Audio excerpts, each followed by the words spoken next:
Good morning. What's going on, everyone? Welcome back to the channel. Mark here. Let's get into the Saturday, August 10th Major League Baseball betting slate. All right, we have a lot of games coming to you guys live. We will recap yesterday as well, and then I'll get you guys my 4 best bets, as well as we have 2 no-run first inning bets that we will be taking in some of the later games. It's going to be a fun little Saturday, second leg of a golf tournament that I'm in. So for those of you out there that do like to enjoy golf, best wishes. Hopefully we can post a lower score than we did yesterday, kind of compete, qualify for game day 3, which will be tomorrow.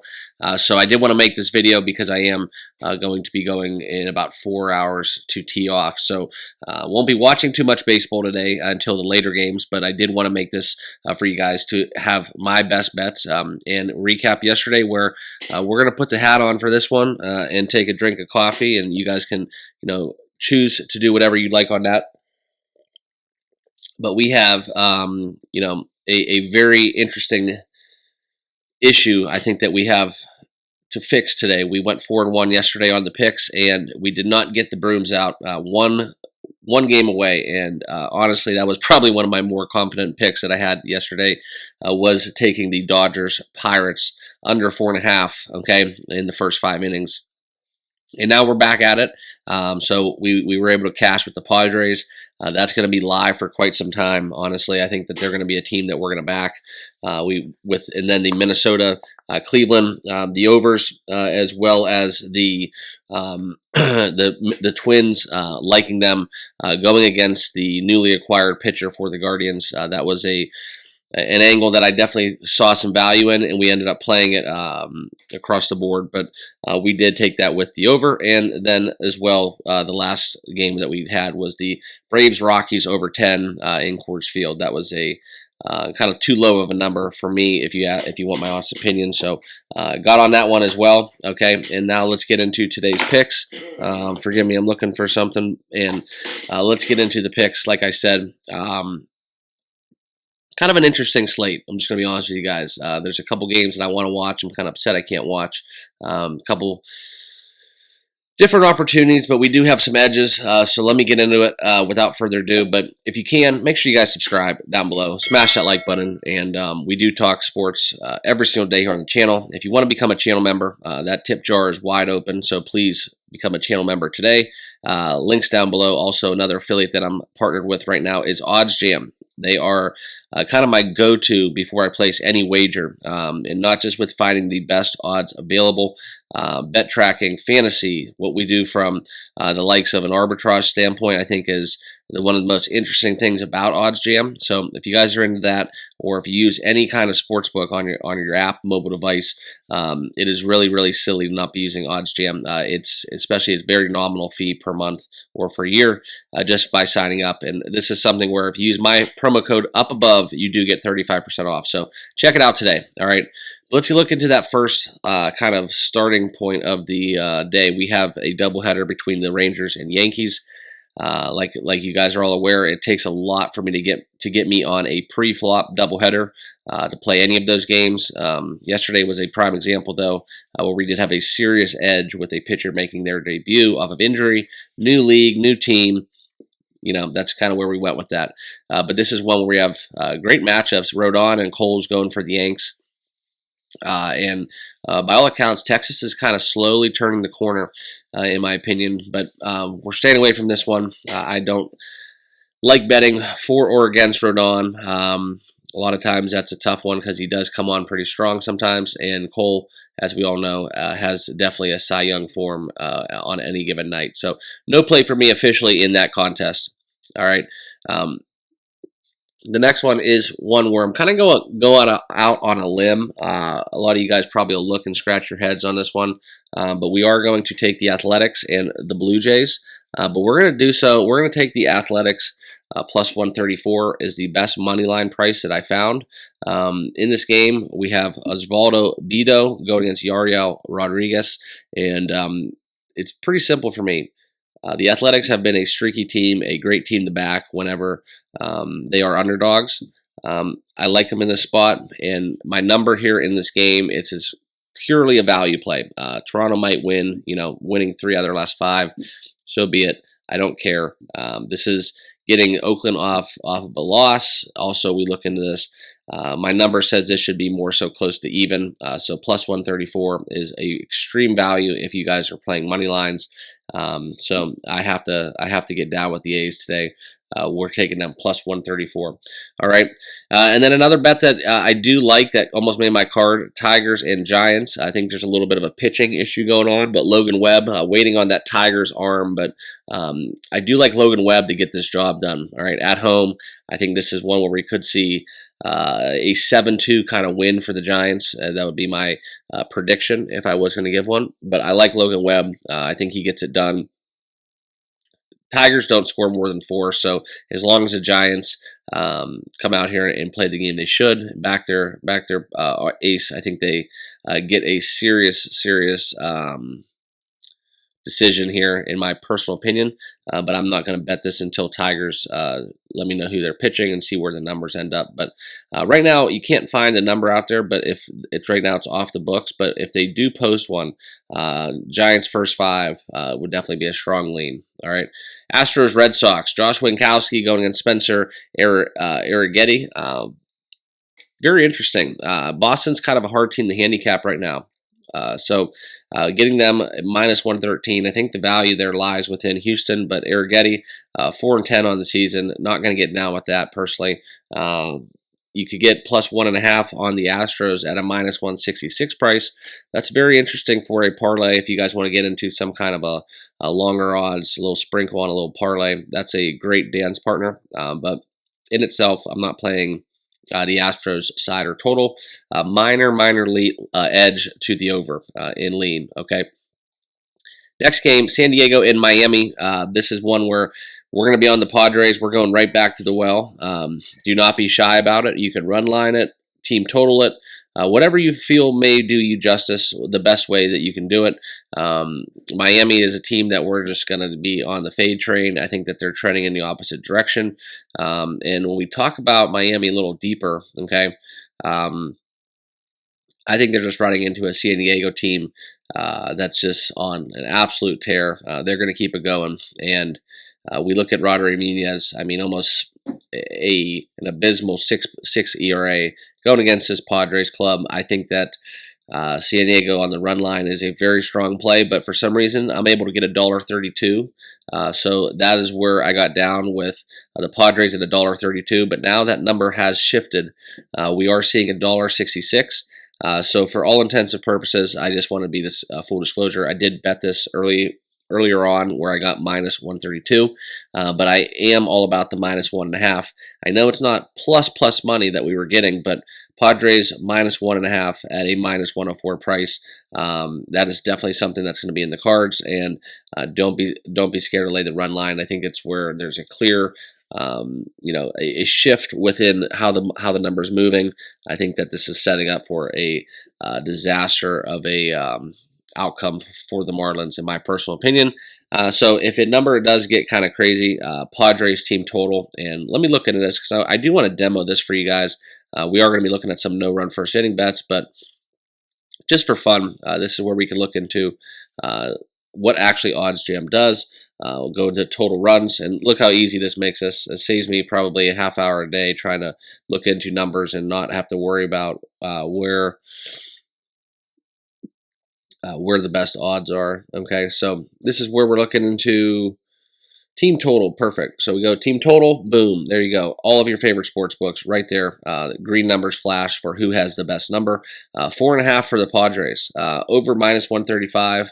That is very, very tempting. So I am going to add that into the mix. We're going to be taking the over 4.5 Padres. Love that bet. Minus 135. It's a better number than taking the Padres on the money line at minus 166. So a little bit of an audible in game. I kind of like that, adjusting on the fly. When you start your video and the number shifts, you got to be able to adapt. So $1.66 for the Padres. I like it. It's a lot of juice. Great dance partner for a parlay.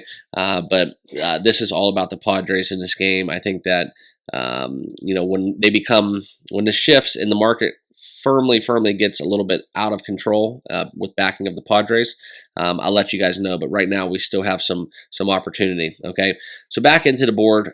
This is where we're going to look into that next game.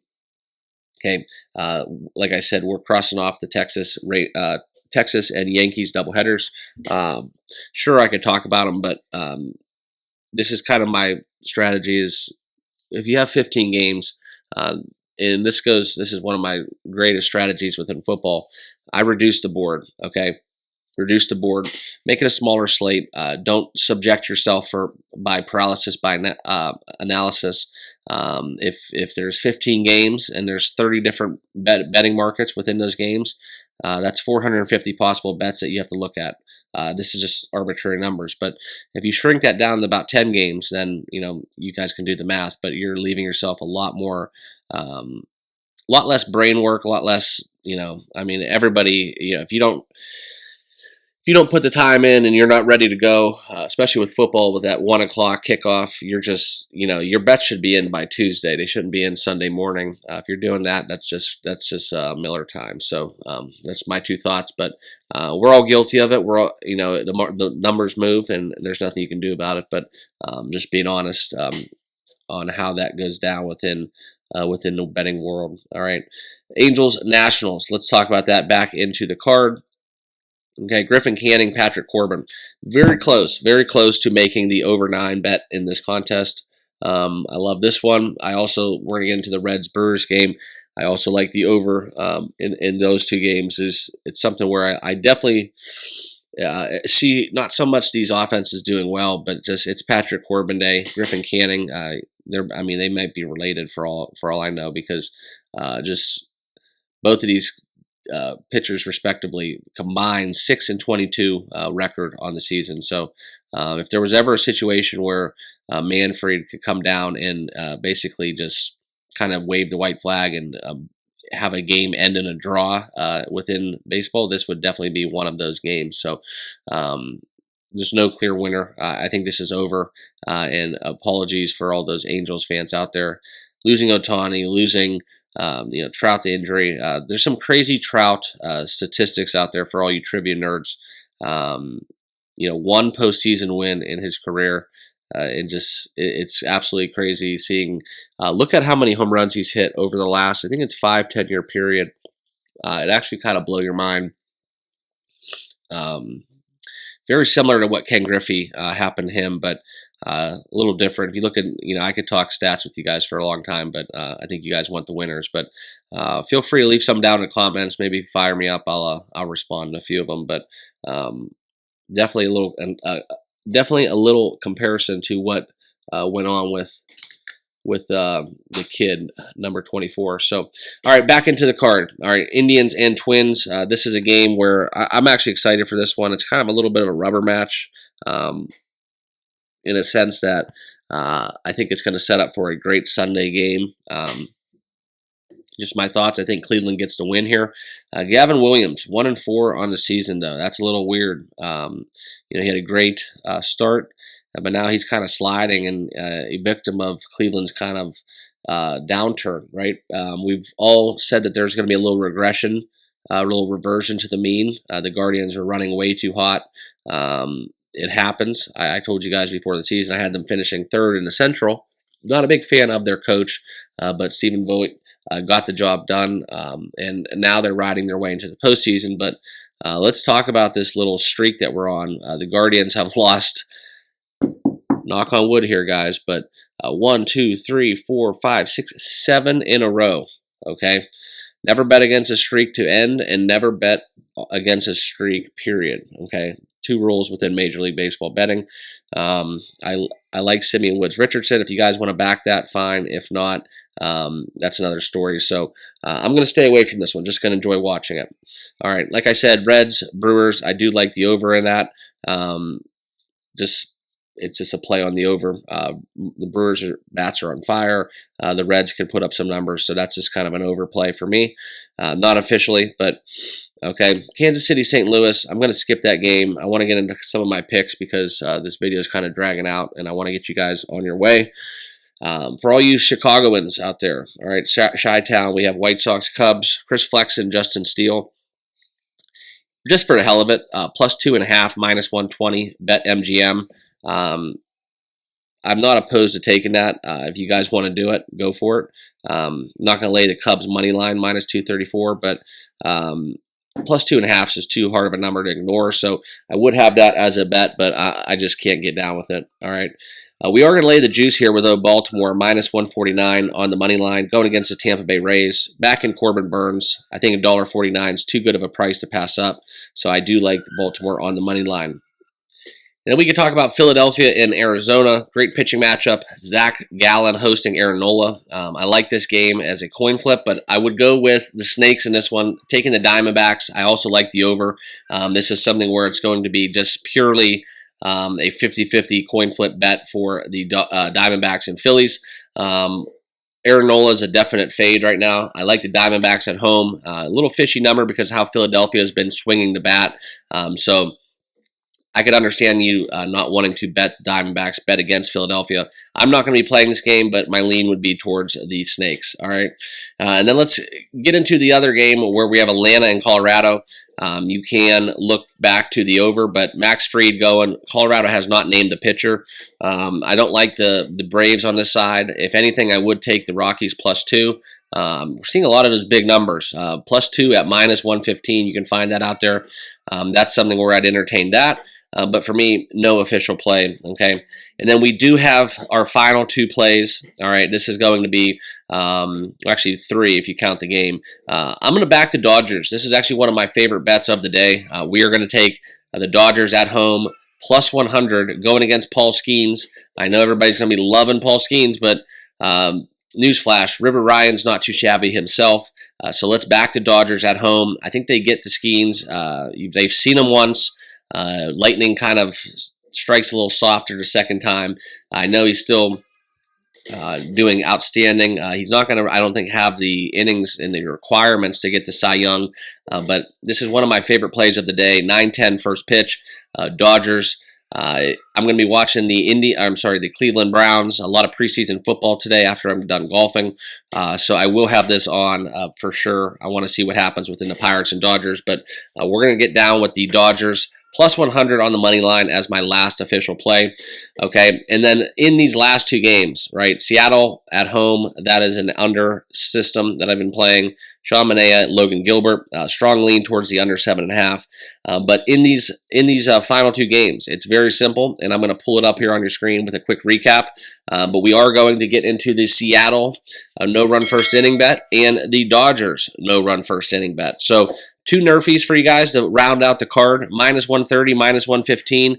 As always, make sure you shop around, use OddsJam, find the three-way money line. Do not be scared to take ties within the no-run instead of taking a no-run first inning. Give yourself an out if it's 1-1, 2-2. Okay, don't sell yourself short. One time I actually bet a no-run first inning bet that I had. I actually got a minus 115 price on a 3-way money line versus the no-run first inning that was at minus 120. So you have to look around. No-run first inning bets are very popular now, so they do see a little bit different of money. And in case you guys haven't noticed, a lot of these sports books do make mistakes. So make sure you all stay vigilant. Find those best numbers available. But those will be my 2 final plays of today's card. Like I said, if you haven't done so, make sure you subscribe right down below. Football season's around the corner.